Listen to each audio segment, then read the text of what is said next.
American women are no competition, and that's how I got my man. That is what a lot of people think I said in one of my YouTube videos, which is going viral on all social media platforms at this moment. I mean, TikTok, X, YouTube, Instagram, whatever platform you're looking for, you will see my face with that caption on that video. And you cannot imagine the shitstorm from certain women is like a really bad case of diarrhea right now. But luckily, at the same time, there are a lot of people who agree with my overall message, which is always any average man deserves a fit, cooperative, feminine wife, especially in today's modern society. Yep.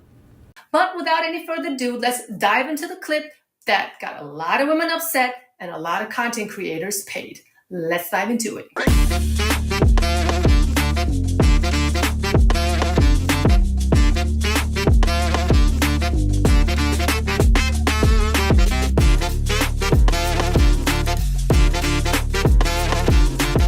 What's going on? And we're back with another video. Don't forget, hit that like, subscribe to the channel, tickle that notification bell.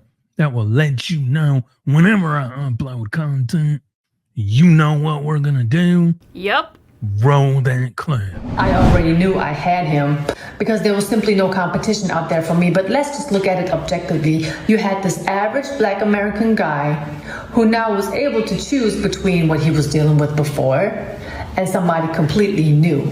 And let me tell you, the moment I stepped into that man's life, he really didn't know how to deal with my femininity because I was not loud. I was not screaming. I was not trying to, be louder than him. I didn't interrupt him because that's not something that I learned from home. If somebody would speak, and especially a man, you would let that man speak and then you would listen and then say whatever you have to say. What did he say? You would let that man speak. You would let that man speak. You would let that man speak. And then you would listen and then say whatever you have to say. That's what I'm talking about! That's why he's the MVP! That's why he's the GOAT! The GOAT! Right? So I was clean. I cooked. He didn't know what it was when a woman is actually in the room asking him, like, do you want something to drink? Before I got myself something to drink. Do you want something to eat? Before I started to eat my food, I would ask him, do you want to have a bite? I would come out of nowhere and just have a fruit bowl and just offer him some fruit. He didn't know none of this. So my husband, back then boyfriend, really thought this was a dream come true. He didn't know how to deal with none of this because all this me coming through, just being nurturing by nature, his peoples and his family didn't even do that for him. His peoples and his family didn't even do that for him. Like the family, there is no family unit. The average family, especially Black American family, has barely a family unit. Yep. There is no breakfast, lunch, and dinner at set times. And these are things that I introduced my husband to with my family. Can you imagine that impact that I had on him back then? So gentlemen, do not be afraid of traveling. There are so many more women out there who are willing to take care of you. It doesn't matter if they're young. It doesn't matter if they're older. They are willing to take care of you, willing to work with you, willing to be a part of your life. You don't have to deal with whatever you are dealing with back in your hometown because unfortunately a lot of American women are lost in the delusional world that they are living in, and they don't even understand that they are going to be lonely for a long time, if not for the rest of their life. This is a woman who she doesn't even have to say who she's talking to. It's like I always say, only hit dogs holler. Yep. American Black women were the only group of women that were hollering. Yep. This woman didn't specify the type of woman she was talking about. She said average men deserve a woman that's going to submit, that's going to cook, clean, do things. But we all know who and what demographic that most women talk about when they talk about men. They're talking about this type of woman. Drug dealers are entrepreneurs too. I don't care what anybody says. Absolutely. There's a whole infrastructure. But here's the thing. I support respect. More respect. I support some of them. I really respect someone that comes from the streets. The education system teaches you how to be a worker. They don't teach you how to be a creator. If you're trying to be a business owner, you have to learn by the school of hard knocks. That's the only way. I've always started businesses from a place of just pure curiosity and passion. I've never set out to monetize anything. What happens when you're passionate and you are committed to excellence and you keep showing up, people notice that shit and they start throwing money at you. And that's literally exactly what's happened. Throw it. At the end of the day, money is the thing that gets you to freedom. Yes. Right? We're not chasing the money. We're chasing the thing that money can buy us. It's the option to leave a toxic fucking marriage. It's the option to go move your kids to a safer city. It's the option to say, you know what? I don't want to deal with any of this shit and I don't have to. Right.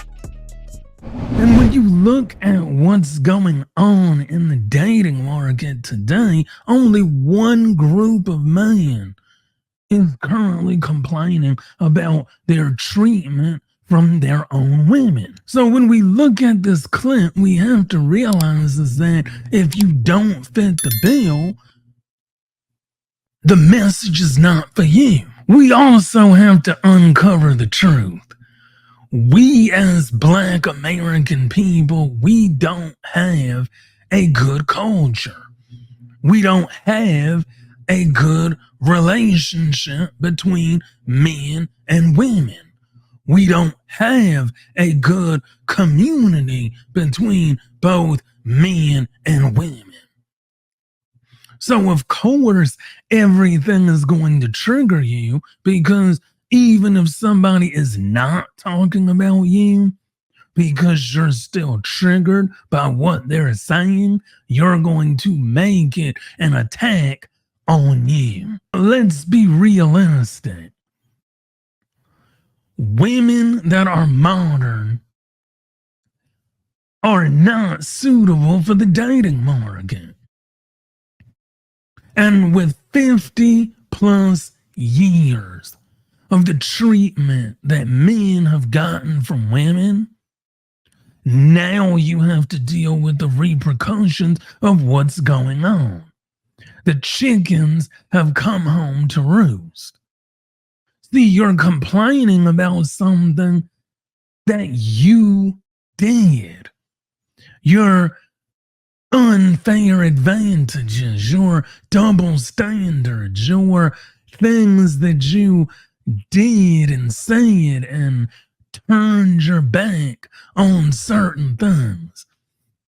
Welfare, Section 8, food stamps, government assistance. Now that the tables have turned, now you have to deal with the repercussions of everything that you've done. It's like the good book always says, you reap what you sow. What you sow, you will also reap. So we can't get mad at other people. We can only get mad at ourselves.